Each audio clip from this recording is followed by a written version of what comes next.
Hello everyone, आज हम discuss करेंगे एजुकेशन कोड फोर्स 162 का प्रॉब्लम सी फाइंड बी। तो एक इंटरेस्टिंग प्रॉब्लम है, थोड़ा सा ऑब्जर्वेशन था, बाकी ज़्यादा इम्प्लीमेंटेशन का कुछ वो नहीं है। तो पहले क्वेश्चन पढ़ते हैं। Can array a of length m is considered good if there exist an integer and array b of length m such that the following condition hold. पहली कंडीशन जो हमें बोली है कि दोनों एरेज का सबमिशन हमें बी एरे, हमें पता लगाना है कि बी एरे एग्जिस्ट कर सकती है कि नहीं, तो कंडीशन कुछ होल्ड करनी चाहिए। तो पहली कंडीशन जो हमें बोली है कि दोनों एरे का जो सबमिशन होना चाहिए वो सेम होना चाहिए, राइट। दूसरी जो हमें कंडीशन दी है कि अगर हमारा जो बी आई एलिमेंट है और जो ए एलिमेंट है वो सेम नहीं होने चाहिए। और जो तीसरी कंडीशन है कि जो तीसरा एलिमेंट है हमेशा पॉजिटिव होना चाहिए। ये हमें कंस्ट्रेंट्स दिया है कि गुड कब कंसिडर होगी। तब क्वेश्चन पे आते हैं, हमें एक एरे दी है सी जिसकी लेंथ n है और उसका हर एलिमेंट 0 से बड़ा है, और हमें क्यू क्वेरीज का जवाब देना है। और हमें पता लगाना है कि एक रेंज दी है कि L से R। In this range we have to find that हमारा जो रेंज है वो गुड है कि नहीं। तो क्वेश्चन काफ़ी इजी है समझने के लिए कि हमें कुछ नहीं दिया है, हमें बस एक एरे दी है सी एरे। उसके कॉरेस्पॉन्डिंग हम क्या एक और एरे कंस्ट्रक्ट कर सकते हैं सच दैट, समझ लो ये वो एरे है AL2R, इसका सम कुछ ऐस है और इसका सम कुछ ऐसे है, दोनों का सम सेम होना चाहिए। And at the same time ये कॉरेस्पॉन्डिंग एलिमेंट्स जो इंडेक्स पे है ये कॉरेस्पॉन्डिंग एलिमेंट्स इक्वल नहीं होने चाहिए। ये हमारा क्वेश्चन है। तो सीधे हम टेस्ट केस में नहीं जाएंगे क्योंकि इसमें एक ही टेस्ट केस था। हम पहले क्वेश्चन समझते हैं, क्वेश्चन मतलब हम कैसे अप्रोच करें क्वेश्चन को। तो हम पहले एक एग्जाम्पल देखेंगे। समझ लो हमने दिया 4 4 3 2 9। ये एक एग्जांपल हमने लिया, ये एक एरे हमने बना ली है। हम क्या समझते हैं कि क्या ये एरे गुड है कि नहीं। अब गुड है ना, इसने सीधा बोल दिया, तो मैं क्या करता हूँ, मैं सबको मिनिमम असाइन करता हूँ। क्योंकि कोई भी चीज़ हो उसको हमेशा एज के से देखना चाहिए कि अगर मैं सबसे छोटा सोच रहा हूँ तो मैं क्या सोच सकता हूँ। इसमें मैं सबसे वन, क्योंकि बाद में चीज़ें मैनेज करना ईजी रहता है। फॉर एग्जाम्पल जैसे 9 4 4 3 2 है, तो मैं क्या सोच रहा हूँ कि इसको मिनिमम असाइन करता हूँ, सबको मिनिमम असाइन करता हूँ। मिनिमम में इसको अगर मेरे को बनाना है तो 9 को मैं 1 असाइन कर देता हूँ, ओके। 4 को 1 असाइन कर दिया, इसको भी 1 असाइन कर दिया, 3 को 1। लेकिन अब मुझे सम सेम चाहिए, तो इस पूरे का भी जो सम आएगा उसमें से जो माइनस करके जो मेरे 4 1 जो मैंने माइनस रखे वहां पे मैं रख दूं, तो क्या एक पॉसिबल आंसर होगा। क्या ये पॉसिबल आंसर होगा अगर हम ये सोचें कि मैं क्या क्या आ रहा हूँ, जो भी वन नहीं है, जो भी वन नहीं है वहां पे मैं वन रख रहा हूँ। समझ लो 9 रखा, 4 है 3 है 2 है, जहाँ पे वन नहीं है वहां पे मैं वन रख दिया मैंने। और जो सम, जो पूरे इस एरे का सम था एस, उसमें से मैंने सारे एलिमेंट्स में से वन हटा दिया, कुछ एलिमेंट में से वन हटा दिया, और बाकी जो सम था वो यहाँ पुट कर दिया। तो क्या वो दो एलिमेंट जहाँ पे मैं रखूंगा और वो वाली एलिमेंट वो क्या सेम होगा या नहीं। अगर सेम नहीं होगा तो देर इज ऑलवेज गारंटी कि यहाँ पे आंसर एग्जिस्ट करेगा। अब हम इसी चीज को प्रूव करना है कि हमेशा जो नंबर होगा कभी मैच ही नहीं करेंगे। अब इसके हम देखते हैं क्यों मैच नहीं करेंगे। फॉर एग्जाम्पल इसी हम अलग एग्जाम्पल पे चलते हैं। समझ लो एरे है 2 4 4 3 7, वहां हमने, मैंने जो बोला मिनिमम रख देते हैं, 2 की जगह 1 रख देते हैं, ओके। 4 की जगह 1 रख देते, रख दिया। 4 की जगह वापस 1 रख देते, हाँ ठीक है रख दिया। 3 की जगह 1 हाँ रख दिया। अब हम कुछ नहीं करेंगे, कुछ भी नहीं करेंगे। वन थिंग हम करेंगे कि जैसे 7 है, इनका समझ लो सम हो, अगर हम देखें सम क्या होगा इसका, 4 4 8, 8 एंड 5 13, 13 एंड 7 20, 20 में से अब हमने ये 4 वैल्यूज तो असाइन कर दिए 1 1 देके, तो यहाँ पे 16 हो गया, right. And 16 is not equal to 7 इस एरे के। लेकिन बाद में हर जगह ये चीज़ चलेगी कि नहीं वो हम वेरीफाई कर लेते हैं। तो मैं, मेरा ये क्लेम है कि हमेशा ये कभी भी कोई भी एरे के एलिमेंट का मैच नहीं करेगी। क्यों मैच नहीं करेगी, फॉर एग्जाम्पल हमने यहाँ से 1 लिया, तो इसके थ्रू एक्स्ट्रा सम कितना ऐड ऑन हो गया। अगर 1 में से मैं 1 और जोड़ा तब 2 बनता ना। 4 में मैं कितना और मैंने को ऐड करना चाहिए, 3 ऐड करना चाहिए। 4 में कितना और ऐड करना चाहिए, 3 ऐड करना चाहिए, तभी 4 बनेगा। इसमें कितना ऐड करना चाहिए, +2 ऐड करना चाहिए, ठीक है। और ये एलिमेंट का सम भी मुझे मेंटेन करना है। तो ये जब सारे सम ऐड होंगे, जितने सारे सम ऐड होंगे और फिर ये खुद एलिमेंट ऐड होगा, तो ये हमेशा जो नंबर बनेगा वो इस एरे के मैक्सिमम एलिमेंट से हमेशा ज़्यादा होगा। और हेंस क्योंकि ये एलिमेंट हमेशा उस मैक्सिमम एलिमेंट से ज़्यादा होगा, तो ये कभी मैच करेगा ही नहीं। ये बात समझ में आ गई, ये मैच क्यों नहीं करेगा, क्योंकि हम हर चीज़ से एक्स्ट्रा जो गेन कर रहे हैं वो इसमें डाल रहे हैं। और जो सबसे बड़ा नंबर है वो भी इसमें ना, इसके अंदर आ रहा है। क्योंकि बड़ा नंबर इसके अंदर आ रहा है, तो ये कोई नंबर ऐसा होगा ही नहीं जो उससे, मतलब मैक्सिमम एलिमेंट का ये जो सम बनेगा, ये जो सम की बात कर रहा हूँ मैं, ये हमेशा जो मैक्सिमम एलिमेंट है उससे बड़ा ही बनेगा, तो ये कभी दोनों बराबर हो ही नहीं सकते। और बाकी सारे को मैं चुपचाप वन वन असाइन करता रहूंगा।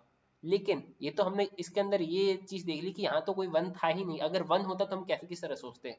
तो हम दूसरा एग्जाम्पल लेते हैं। क्या दूसरा एग्जाम्पल लेते हैं? ये वाला। इसके अंदर वन है, बाकी चीजें, लेकिन हम अपनी थ्योरी पे कायम रहेंगे। हम क्या करेंगे, पहले जो वन नहीं है उनको तो वन दे दे। हम इतना तो सीख लेना हमने कि अगर जो वन नहीं उनको वन दे देते हैं चुपचाप। ठीक है, हम चुपचाप इनको वन दे दिया, वन दे दिया, वन दे दिया, वन दे दिया, वन दे दिया।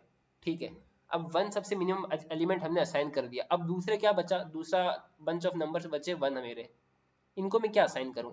अब वन जीरो तो असाइन करने से सकते, वन असाइन कर सकते, वन हमने असाइन कर दिया है। अब वन बचा तो वन को मिनिमम नंबर क्या असाइन कर सकते हैं? मिनिमम नंबर क्या असाइन, टू असाइन कर सकते हैं। ऑब्वियसली ऑब्वियसली टू असाइन कर सकते हैं। हम क्या कर देंगे, इसको टू असाइन कर देंगे। Two two two two. अगर टू मैं असाइन कर पा रहा हूं, अगर ये टू मैं सारे वंस को असाइन कर पा रहा हूं, तो देर इज ऑलवेज ऑलवेज मैं अपनी गुड एरे बना पाऊंगा। ये बात आपको समझ जानी चाहिए कि अगर मैं टू असाइन कर पा रहा हूं मेरे बाकी बचे हुए वन के अकरेंसेस पे, तो मैं हमेशा एक गुड एरे बना पाऊंगा। ओके, तो लेट्स सी इसको मैं कैसे चेक करूंगा। अब तो मुझे एक बात समझ में आ गई कि मैं जो वन नहीं है उनको तो मैं वन असाइन कर रहा हूँ। बात समझ में आ गई? जिसको वन है उसको तो उसमें कोई बेशर्म की तरह मैं वन असाइन कर दूंगा, और जो वन है उनको मैं टू असाइन करूँ, क्योंकि वो ही नेक्स्ट ग्रेटर नंबर है। अगर उससे बड़ी वैल्यू तो हमारी मतलब कोई इशू नहीं। तो चेक कैसे करेंगे, तो हम क्या करेंगे, समझ लो ये एरे की लेंथ है। एरे की लेंथ के अंदर, एरे की लेंथ के अंदर ये समझ लो हमारी लेंथ, समझ लो एल से आर हमें कुछ दिया है क्वेरी। एरे की लेंथ क्या हो जाएगी, R minus L plus one. ठीक है, ये हमारी एरे की लेंथ हो गई। अब इसके अंदर जितने वंस की अकरेंस है, समझ लो इसके अंदर वन की अकरेंस तीन थी, तीन वन की अकरेंस, तो बाकी बचे हुए नंबर्स कौन से, नॉन वंस हैं, राइट। ये है जो नॉन वंस है। अभी नॉन वंस में से अब सम, इनको सम क्या असाइन हो गया, जितने नंबर ऑफ नॉन वंस होता है इनको सम असाइन हो गया। समझ लो ये इनका सम फोर असाइन हो गया, राइट। ये फोर असाइन हो गया, तो इनका सम हो गया फोर असाइन। लेकिन इस पूरी रेंज का सम क्या होगा, समझ लो इस पूरी रेंज का सम एस है, तो एस में से फोर तो असाइन हो चुका है। अब मुझे एस बाकी असाइन करना है, एस माइनस फोर।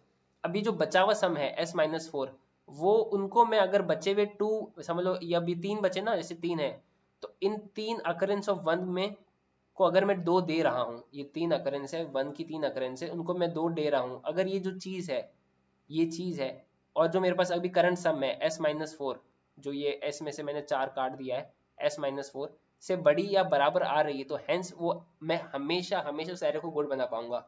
तो वापस मैं क्लियर क्वेश्चन कर लेता हूँ। समझ लो ये थ्री फोर फाइव है, इसको मैंने वन वन वन असाइन कर दिया है, जो वन की अकरेंस है उसको two two two two assign कर दिया है। तो मैं कुछ नहीं कह रहा हूँ, मैं जितने वन की अकरेंस है उसको सम में से डिलीट करूंगा, जो बचा हुआ सम है उसको जितनी वन की अकरेंस है into two, Y into two, क्योंकि मैं सबको टू असाइन कर रहा हूँ, राइट।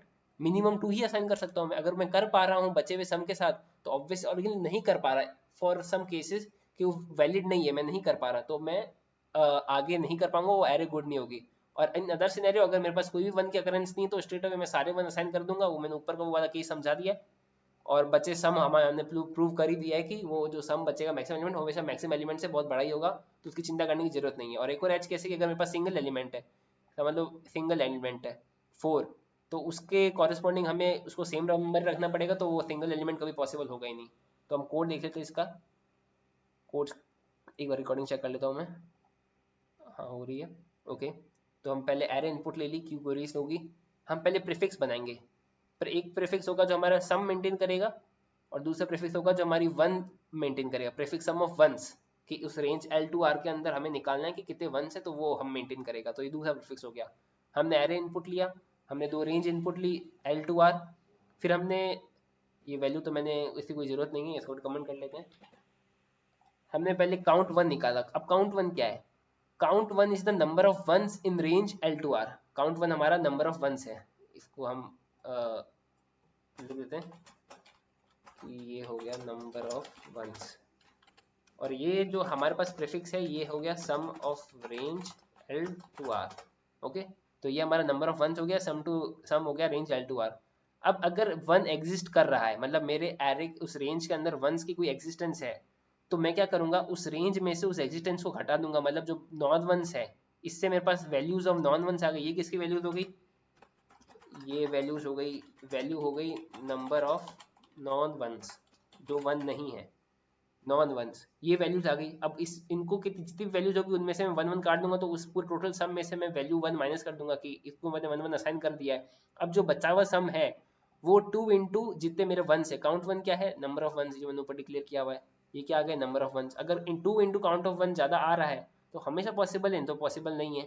अब दूसरा केस है कि चलो हमारे पास वन है ही नहीं, तो वन नहीं है तो मैंने तो पॉसिबल कर दिया कि केवल एक केस होगा जब आंसर नहीं होगा, कब, कि केवल सिंगल एलिमेंट है, सिंगल एलिमेंट में पॉसिबल तो हमेशा आंसर पॉसिबल होगा। तो ये इस कोड का सॉल्यूशन है, यही मैंने एक्सेप्ट कराया है। सो यार this is about the question. अगर कोई भी डाउट हो तो कृपया कमेंट सेक्शन में लिख देना, और नीचे टेलीग्राम लिंक मैंने पेस्ट कर दिया है, ज्वाइन कीजिएगा for the more discussion. Thank you.